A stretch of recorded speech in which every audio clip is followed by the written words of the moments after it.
आज आइए हम परमेश्वर के शरीर में आने पर मानव जाति की प्रतिक्रिया शीर्षक के तहत परमेश्वर के वचन का अध्ययन करें।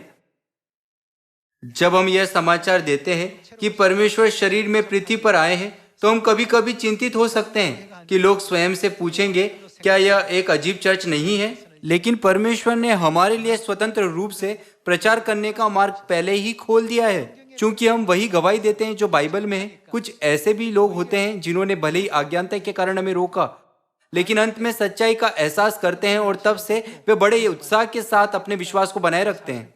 हम इसे प्रथम चर्च में होते हुए देख सकते हैं। जब प्रथम चर्च ने इस खबर का प्रचार किया कि यीशु शरीर में आए परमेश्वर है, तो सुसमाचार का द्वार व्यापक रूप से खुल गया। परिणाम लोगों की सोच से काफी अलग था। स्वाभाविक रूप से ऐसे लोग थे जिन्होंने सच्चाई को बाधित करने के लिए कार्य किया या विश्वास नहीं किया था। हालांकि उस समय के किसी भी धर्म की तुलना में सुसमाचार अधिक विस्फोटक रूप से फैलने में सक्षम था। इसी तरह हमें भी, जो इस युग में जी रहे हैं, पिता और माता के बारे में घोषणा करने और गवाही देने के लिए अधिक प्रयास करना चाहिए। सबसे बढ़कर हमें हमेशा भविष्यवाणियों के प्रति सचेत रहना चाहिए और अपने आप से पूछना चाहिए, यह भविष्यवाणी मुझे कहाँ मार्गदर्शित कर रही है। आइए हम बाइबल के माध्यम से इन मामलों की एक एक करके जांच करें कि हम सच्चे सुसमाचार के मार्ग पर चलना कैसे सुनिश्चित कर सकते हैं। परमेश्वर का शरीर में आना यह एक अविश्वसनीय घटना है। यह कुछ ऐसा है जिसके बारे में लोग अपने दैनिक जीवन में सामान्य रूप से नहीं सोचते। यदि परमेश्वर को मनुष्य के रूप में शरीर में आना है, तो मानव जाति की क्या प्रक्रिया होगी? विभिन्न प्रकार की प्रक्रियाएं होगी। इसलिए पहले पतरस की पुस्तक में प्रेरित पतरस ने कहा, तुम्हारे लिए जो विश्वास करते हैं वह खजाना है, परंतु जो विश्वास नहीं करते उनके लिए वह ठेस लगने का पत्थर और ठोकर खाने की चट्टान बन गया। हमेशा दो मार्ग रहे हैं, विश्वासियों का मार्ग और अविश्वासियों का मार्ग। हमें अपने विश्वास को उन लोगों के कारण जो विश्वास नहीं करते कभी नहीं त्यागना चाहिए। हमें अविश्वासियों के विचारों के आधार पर अपने विचार को नहीं बदलना चाहिए। जब अविश्वासी नरक में जाने के बारे में सोचते हैं, हमें उनके नरक जाने के विचार में शामिल नहीं होना चाहिए, है ना? कोई फर्क नहीं पड़ता कि दुनिया में सभी लोग मसीह को कैसे मानते हैं। हमें जो परमेश्वर ने हमें दिखाया है, उस विश्वास की ओर आगे बढ़ने में सक्षम होना चाहिए। हमें कम से कम एक बार स्वयं से पूछना चाहिए, यदि परमेश्वर एक मनुष्य के रूप में शरीर में आए, तो मानव जाति की क्या प्रक्रिया होगी? बाइबल में विभिन्न लोगों के माध्यम से आइए देखिए कि उन्होंने उत्पत्ति 18:1 में कैसी प्रक्रिया व्यक्त की। अब्राहम मेम्रे के 5 वृक्षों के बीच कड़ी धूप के समय तंबू के द्वार पर बैठा हुआ था। तब यहोवा ने उसे दर्शन दिया। उसने आंखें उठाकर दृष्टि की तो क्या देखा कि 3 पुरुष उसके सामने खड़े हैं। जब उसने उन्हें देखा, तब वो उनसे भेंट करने के लिए तंबू के द्वार से दौड़ा और भूमि पर गिरकर दंडवत की और कहने लगा, हे प्रभु, यदि मुझ पर तेरी अनुग्रह की दृष्टि है, तो मैं विनती करता हूँ कि अपने दास के पास से चले ना जाना। मैं थोड़ा सा जल लाता हूँ और आप अपने पांव धोकर इस वृक्ष के नीचे विश्राम करें। फिर मैं एक टुकड़ा रोटी ले आऊं और उससे आप अपने अपने जी को तृप्त करें, तब उसके पश्चात आगे बढ़ें, क्योंकि आप अपने दास के पास इसीलिए पधारे हैं। उन्होंने कहा, जैसा तू कहता है वैसा ही कर। तब अब्राहम तुरंत तंबू में सारा के पास गया और कहा, 3 सा मैदा जल्दी से गूंद और फुलके बना। फिर अब्राहम गाय बैल के झुंड में दौड़ा और एक कोमल और अच्छा बछड़ा लेकर अपने सेवक को दिया और उसने जल्दी से उसे पकाया। तब उसने दूध और दही और बछड़े का मांस जो उसने पकाया था उनके आगे परोस दिया और आप वृक्ष तले उनके पास खड़ा रहा और वे खाने लगे। यहाँ परमेश्वर अपने दूतों के साथ अब्राहम के सामने प्रकट हुए जब वो अपने तंबू में था। परमेश्वर ने शरीर पहना था। परमेश्वर अब्राहम के सामने एक दृश्य रूप में प्रकट हुए और दही, दूध और एक बछड़े का मांस खाया। यह तथ्य दिखाता है कि परमेश्वर शरीर में आए। हम इस दृश्य का अभिलेख उत्पत्ति 18 की पुस्तक में पा सकते हैं।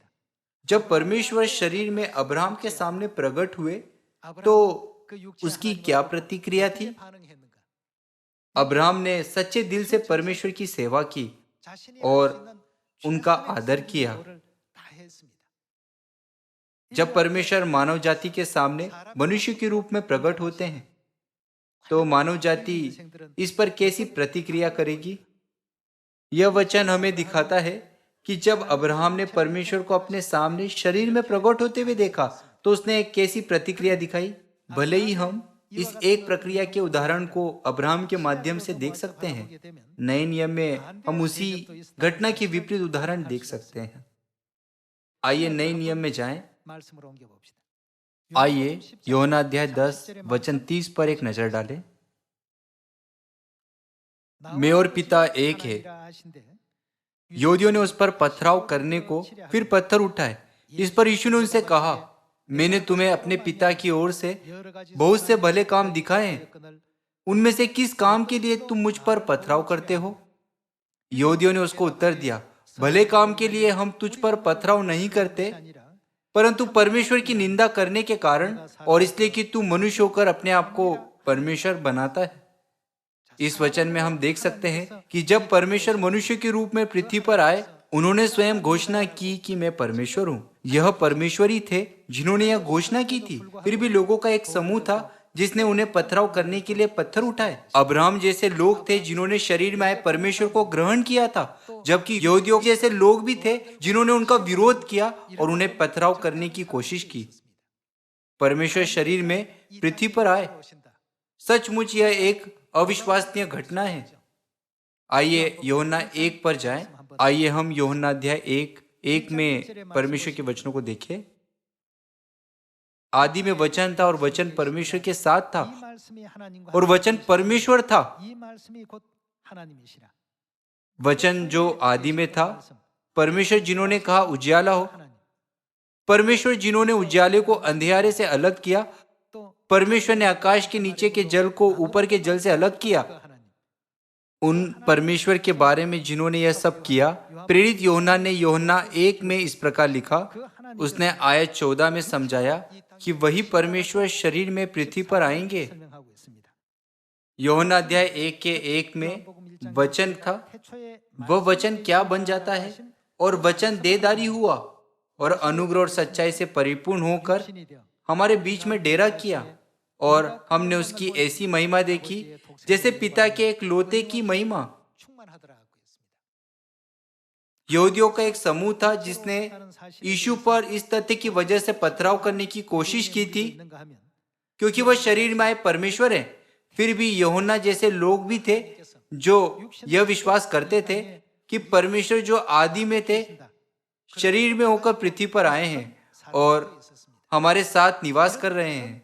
उनके विश्वास के परिणाम को देखते हुए हमें परमेश्वर के प्रति अपने विश्वास की जांच करनी चाहिए कि जब वह शरीर में पृथ्वी पर आते हैं तो हमें उनकी सेवा कैसी करनी चाहिए। यह उन आशीषों को निर्धारित करेगा जो हमें स्वर्ग में जाने पर प्राप्त होगी। यूहन्ना जानता था कि यीशु ही शरीर में आए परमेश्वर है। एक दिन जब यीशु यरूशलेम की ओर जा रहे थे, एक निश्चित नगर के लोगों ने उन्हें अपने नगर में जाने से रोकने का प्रयास किया। यूहन्ना और उसका भाई याकूब उस नगर के लोगों पर क्रोधित थे जो यीशु के जाने के मार्ग को बंद कर रहे थे। उन्होंने कहा, हे प्रभु, क्या तू चाहता है कि हम आज्ञा दें कि आकाश से आग गिरकर उन्हें भस्म कर दे? यूहन्ना और याकूब का यीशु के प्रति इतना बड़ा विश्वास था। जो लोग नहीं जानते थे कि यीशु वास्तव में कौन थे, उन्होंने केवल उन्हें एक मनुष्य के रूप में स्वीकार किया। जब लोगों ने उनके साथ इस तरह से व्यवहार किया तो यूहन्ना और याकूब सहन नहीं कर सके। यह 4 सुसमाचार की पुस्तकों में दर्ज है कि यही कारण था कि यीशु ने यूहन्ना का उपनाम बुआन रगीस अर्थात गर्जन का पुत्र रखा। यह दिखाता है कि यूहन्ना वास्तव में यीशु मसीह से कितना प्रेम आदर और सम्मान करता था। चूंकि वह यीशु के मार्ग का पालन करने वाला व्यक्ति था, हम देख सकते हैं कि वह उन चेलों में से एक था जिसने यूहन्ना और पहला यूहन्ना, दूसरा यूहन्ना और तीसरे यूहन्ना के सुसमाचार के माध्यम से परमेश्वर के प्रेम की प्रकृति को सबसे स्पष्ट रूप से व्यक्त किया। क्या होगा यदि परमेश्वर आज शरीर में आए तो लोगों की प्रतिक्रिया कैसी होगी? हम पूरी बाइबल में इस तथ्य पर विभिन्न तरह की लोगों की प्रतिक्रियाएं देख सकते हैं। उनमें वे लोग थे जिन्होंने विश्वास किया और अन्य ऐसे भी थे जिन्होंने विश्वास नहीं किया था। कुछ ने रुकावटें डाली जबकि दूसरों ने सक्रिय रूप से मदद की। कुछ ने भक्ति के साथ पालन किया जबकि किसी ने अपने लालच में भस्म होकर 30 चांदी के सिक्कों के लिए यीशु को बेच डाला। इस तरह हम नए नियम और पुराने नियम दोनों में लोगों की ओर से विभिन्न प्रकार की प्रतिक्रिया देख सकते हैं। तब परमेश्वर के प्रति जो शरीर में आए थे, प्रथम चर्च के सदस्यों के विश्वास के बारे में क्या? आइए दूसरा यूहन्ना अध्याय 1 आयत 7 पर एक नजर डालें। क्योंकि बहुत से ऐसे भरमाने वाले जगत में निकल आए हैं जो वे क्या करते हैं, जो ये नहीं मानते कि यीशु मसीह शरीर में होकर आया। यह उन लोगों के बारे में क्या कहता है जो यीशु मसीह को शरीर में होकर आने पर स्वीकार नहीं करते? भरमाने वाला और मसीह विरोधी यही है। यह कहता है कि वे लोग मसीह के शत्रु हैं। जब शरीर में आए परमेश्वर पर विश्वास करने की बात आती है तो प्रथम चर्च ने इसे स्वाभाविक माना। हालांकि यहूदियों ने यह बोलते हुए कि वह केवल एक मामूली मनुष्य है जो परमेश्वर होने का दावा करता है, यीशु को सताया और निंदा की और विरोध किया। दूसरी ओर प्रथम चर्च के संतों ने कहा, बेशक वह निश्चित रूप से हमारे परमेश्वर है। जो विश्वास नहीं करते वे मसीह विरोधी है, वे परमेश्वर के शत्रु है। यह देखते हुए कि प्रथम चर्च के सदस्यों ने कितने साहस के साथ प्रचार किया, इस युग में चर्च ऑफ गॉड के सदस्यों को उनके जैसे ही विश्वास को विरासत में प्राप्त करना चाहिए। संसार हमारे चर्च को एक भ्रष्ट और विकृत दृष्टिकोण से देखता है क्योंकि हमारा चर्च इस तरह के विश्वास को रखता है। वास्तव में वे वही लोग हैं जो इस बात से इनकार करते हैं कि परमेश्वर शरीर में होकर पृथ्वी पर आए हैं। इसके द्वारा वे स्वयं को भरमाने वाले के रूप में प्रकट करते हैं जो मसीह विरोधी की आत्माओं द्वारा नियंत्रित होते हैं। यह सब दूसरा यूहन्ना की पुस्तक में साफ तौर पर दिखाया गया है। यूहन्ना अकेला ऐसा व्यक्ति नहीं था जिसे ऐसा विश्वास था। आइए पहला तीमुथियुस अध्याय 2 आयत 4 को देखें। जो यह चाहता है कि सब मनुष्य का उद्धार हो और वे सत्य को भली भांति पहचान ले, क्योंकि परमेश्वर एक ही है और परमेश्वर और मनुष्य के बीच में भी एक ही बिछवाई है, अर्थात वह कौन है? मसीह यीशु जो मनुष्य है। जैसा कि हम देख सकते हैं इस तथ्य के संबंध में कि परमेश्वर शरीर में पृथ्वी पर आए हैं, केवल प्रेरित यूहन्ना ही विश्वास करने वाला व्यक्ति नहीं था। प्रेरित पौलुस जिसने तीमुथियुस को पत्र लिखा था का भी वही दृष्टिकोण और विश्वास था। दूसरे शब्दों में प्रथम चर्च के संतों के लिए शरीर में आए मसीह उनके विश्वास का केंद्र था। फिर पवित्र आत्मा के युग में हमारे पास किस प्रकार का विश्वास होना चाहिए? भले ही दुनिया हमारे खिलाफ हो जाए और हमें पथराव करने की कोशिश करे, हमें आत्मा और दुल्हन पर दृढ़ और पूर्ण विश्वास रखना चाहिए जो पृथ्वी पर आए हैं, और हमें इस सत्य की गवाही देने वाले बनना चाहिए और सुसमाचार का प्रचार करना चाहिए। यदि परमेश्वर शरीर में पृथ्वी पर नहीं आते तो मानव जाति का क्या होता? क्या मानव जाति को उद्धार प्राप्त करने का अवसर मिल सका होता? आइए यशाया अध्याय 25 पर एक नजर डालें। देखो, हमारा परमेश्वर यही है। हम इसी की बाट जोते आए हैं कि वह क्या करता है, वह हमारा उद्धार करे। यदि वह नहीं आते तो क्या उद्धार का कार्य किया जा सकता है? बिल्कुल नहीं। इसके अलावा जैसा इब्रानियों 9 में लिखा है, जो लोग उसकी बाट जोते हैं उनके उद्धार के लिए कितनी बार दूसरी बार बिना पाप उठाए हुए दिखाई देगा।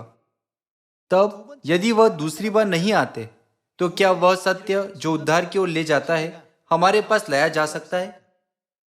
यदि उद्धार की ओर ले जाने वाला सत्य प्रकट नहीं होता तो हम जो इस युग में जी रहे हैं सबसे दुर्भाग्यपूर्ण लोग होंगे। ऐसा इसलिए है क्योंकि किसी को भी उद्धार की आशीष नहीं दी जा सकती। हमें इस तथ्य पर गर्व करना चाहिए कि पिता और माता पृथ्वी पर आए और सभी मानव जाति के सामने इसके बारे में डींग मारनी चाहिए। यदि परमेश्वर इस युग में हमारे साथ रहने के लिए पृथ्वी पर नहीं आए होते, तो क्या हम स्वर्ग की आशा रख पाने में सक्षम हो पाते? आजकल कोरोना वायरस पूरी दुनिया में फैल गया है और यहाँ तक कि नया कोरोना वायरस भी सामने आए हैं। इसलिए लोग डर से कांप रहे हैं। क्या होगा अगर मैं इस महामारी के दौरान मर गया? हर कोई अपने भविष्य को लेकर अनिश्चित रहते हुए मृत्यु के भय के साथ दिन प्रतिदिन लक्ष्यहीन होकर जी रहा है। जब वे जीवन के सभी संघर्षों से गुजरने के बाद अंत में मर जाएंगे, तब उनके लिए केवल एक चीज प्रतीक्षा कर रही है, वह है परमेश्वर के न्याय का सामना करना। इसलिए हमें अपने जीवन में हर दिन शरीर में पृथ्वी पर आने के लिए हमारे परमेश्वर की महिमा करनी चाहिए। हम सुसमाचार के अभिलेखों में देख सकते हैं कि मरियम ने यीशु के अंतिम संस्कार के लिए अपने सबसे महंगे इत्र का इस्तेमाल किया था।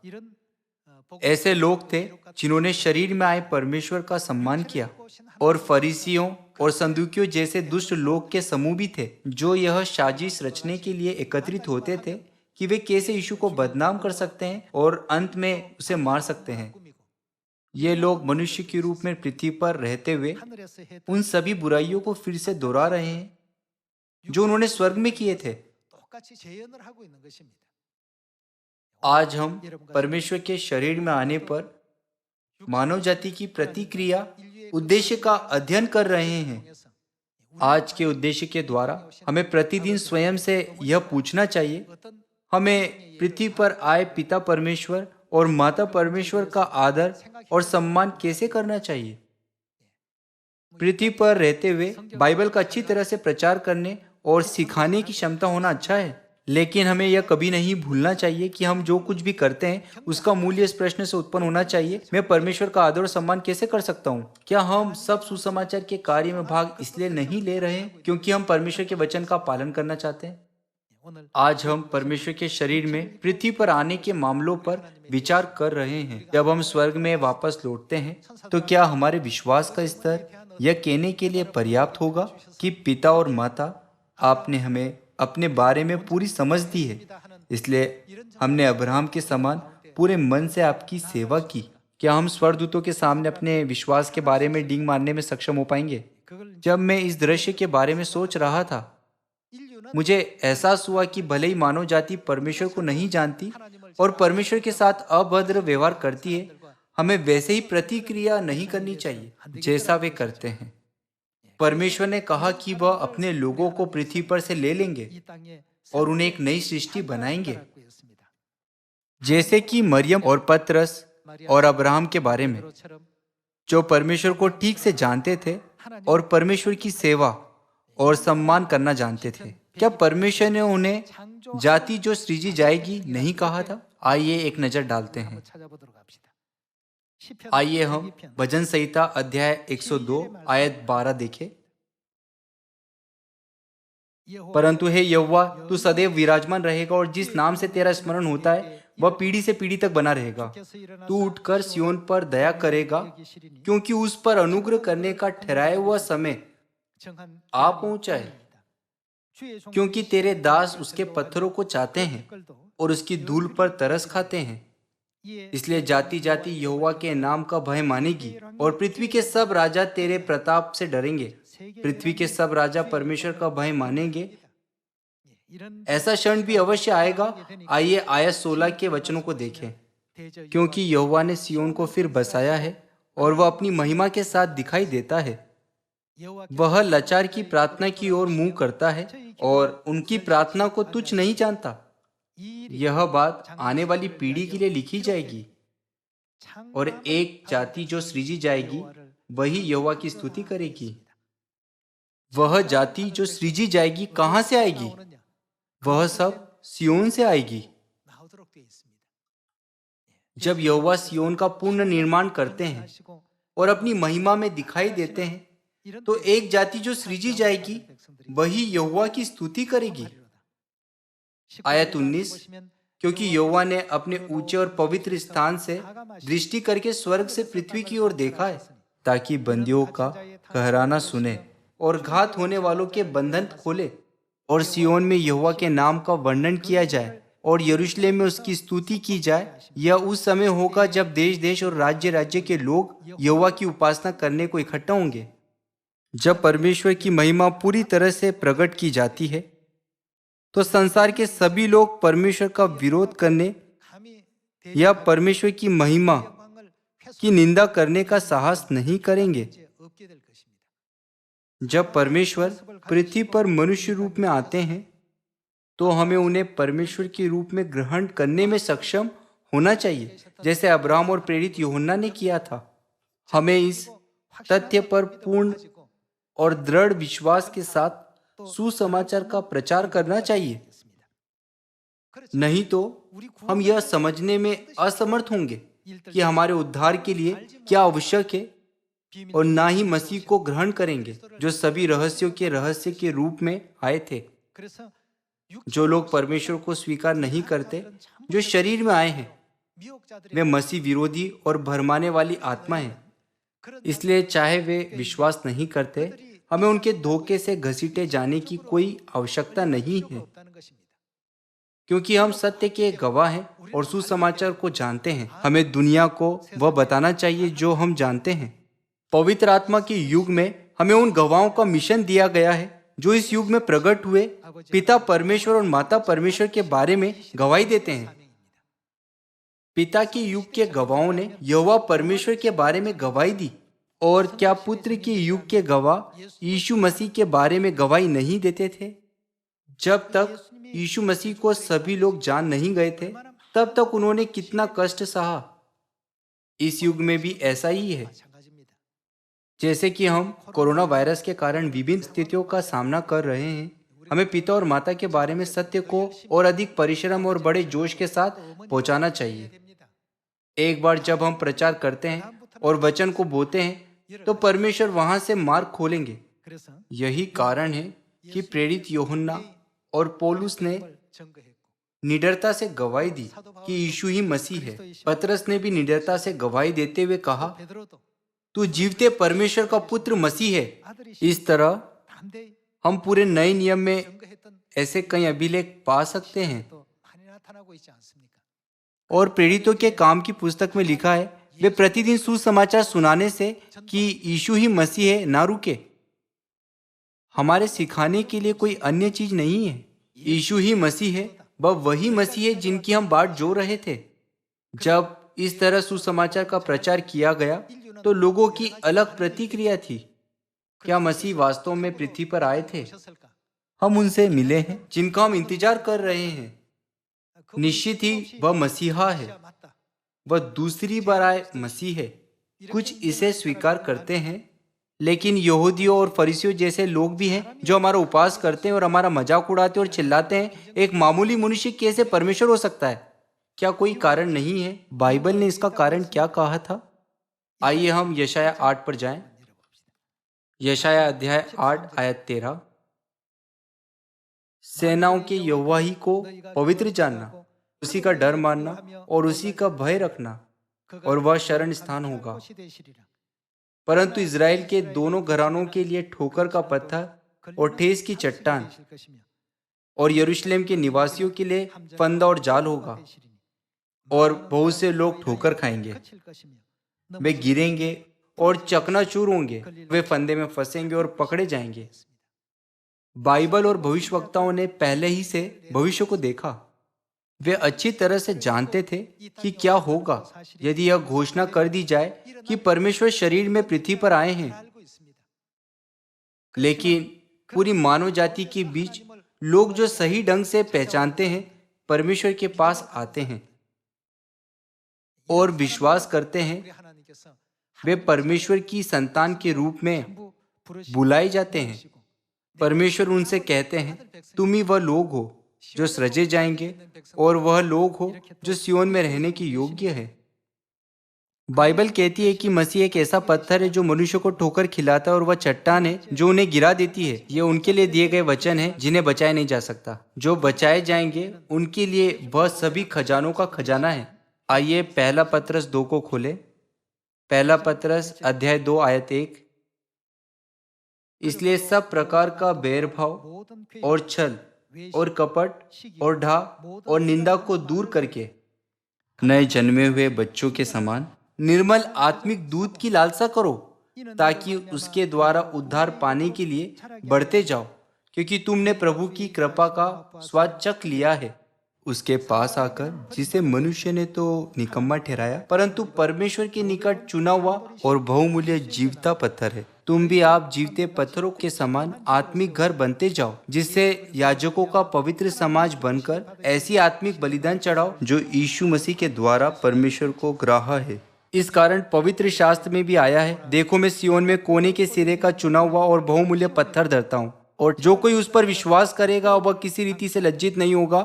अतः तुम्हारे लिए जो विश्वास करते हो वह तो बहुमूल्य है, पर जो विश्वास नहीं करते उनके लिए जिस पत्थर को राजमिस्त्रियों ने निकम्मा ठहराया था वही कोने का सिरा हो गया और ठेस लगने का पत्थर और ठोकर खाने की चट्टान हो गया है, क्योंकि वे तो वचन को ना मानकर ठोकर खाते हैं और इसी के लिए वे ठहराए भी गए थे।